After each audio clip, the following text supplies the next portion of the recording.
নমস্কাৰ, জয় আই অসম। আজি 1 মে তাৰিখ, আজি আন্তঃৰাষ্ট্ৰীয় শ্ৰমিক দিৱস। সেয়ে আজি শ্ৰমিক দিৱসৰ শুভ মুহূৰ্তত প্ৰত্যেকজন শ্ৰমিকলৈ মোৰ ইউনিচালি জাজৰি পেৰিছৰ পৰা শুভকামনা আৰু আন্তৰিক কৃতজ্ঞতা জনাইছোঁ। আজি এটি বিশেষ কথাৰ কাৰণে আহিছোঁ। অকল ৰাজমিস্ত্ৰী, কাঠমিস্ত্ৰী বা পাইপলাইনত কাম কৰা মিস্ত্ৰীজনেই শ্ৰমিক নহয়, খেতিয়কজনেই শ্ৰমিক নহয়। আমি প্ৰত্যেকেই একোজন শ্ৰমিক। আমি যিটো স্থানতে নাযাওঁ কিয় প্ৰত্যেকেই আমি শ্ৰমিক হিচাপে কৰ্মসূত্ৰে আছোঁ। সেয়ে মই দুআষাৰ কথা ক'ব ওলাইছোঁ। আমি যি কামেই কৰিবৰ কাৰণে ওলাই নাযাওঁ কিয় আমি প্ৰথমে ছেফটিটো চিন্তা কৰিব লাগিব। আপোনাৰ মোৰ ছেফটি মানে আমাৰ পৰিয়ালটো ছেফটি। সেয়ে এইকাৰণে আজি ক'ব ওলাইছোঁ, আমাৰ অকণমান সামান্য ভুলৰ কাৰণে আমাৰ গোটেই পৰিয়ালটো বিপদৰ সন্মুখীন হ'বলগীয়া হয়। বিভিন্ন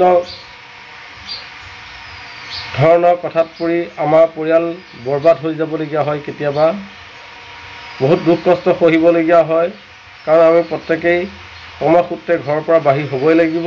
গতিকে য'লৈ যি কামতে আমি ওলাই নাযাওঁ কিয় প্ৰথমে নিজৰ ছেফটিটো আমি নিজকে সাৱধান কৰি ৰাখিলে আমাৰ গোটেই পৰিয়ালটো সুৰক্ষিত হ'ব। গতিকে আমি নিজক সুৰক্ষিত কৰিবৰ কাৰণে সদায় আগবাঢ়িব লাগিব। তাৰোপৰি আজি মই মোৰ শ্ৰমিক ভাইসকলক ক'ব বিচাৰোঁ, আপোনালোকে ছেফটি বেল্টডাল ব্যৱহাৰ কৰক।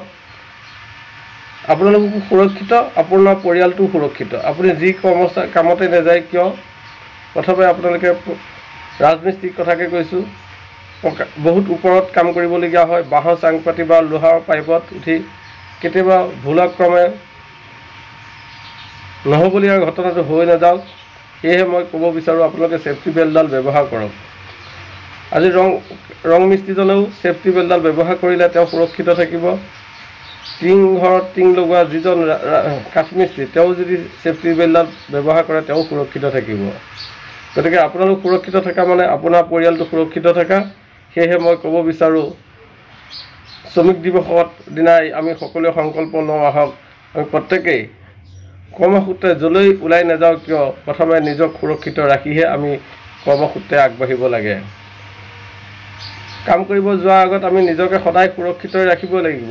লাগিলে মই আজি ড্ৰাইভাৰে হওক, লাগে মই এজন কৰ্মচাৰীয়ে হওক, যিকোনো কামত আমি ওলাই যাওঁতে প্ৰথমে নিজক সুৰক্ষিত কৰাটো দায়িত্ব আৰু কৰ্তব্য। মই আজি এইটো কাৰণে আপোনালোকৰ ওচৰত এই ব্লগটো আনিছোঁ, কাৰণ মই এজন শ্ৰমিকৰ পুত্ৰ, কৰ্মসূত্ৰে বাহিৰত থাকোঁ। সদায় প্ৰথমে মই নিজক সুৰক্ষিত কৰি ৰাখোঁ।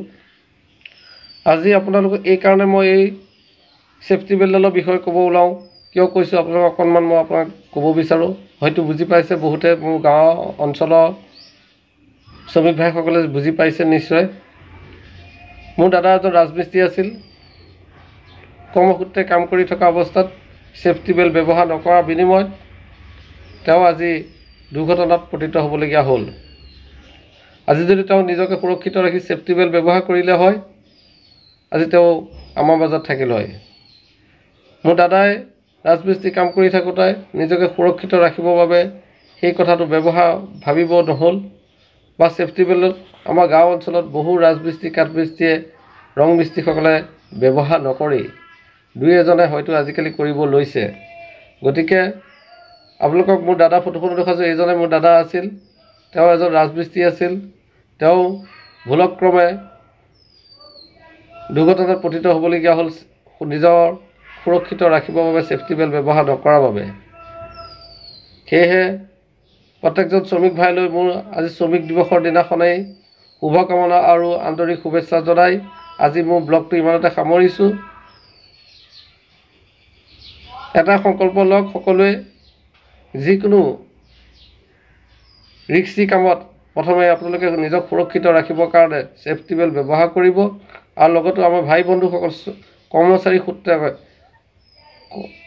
বাহিৰত যাওঁতে নিজকে সুৰক্ষিত কৰি ৰাখিব। আপোনালোক সুৰক্ষিত থকা মানে আপোনালোকৰ পৰিয়ালটো সুৰক্ষিত থকা। ধন্যবাদ। জয় আই অসম।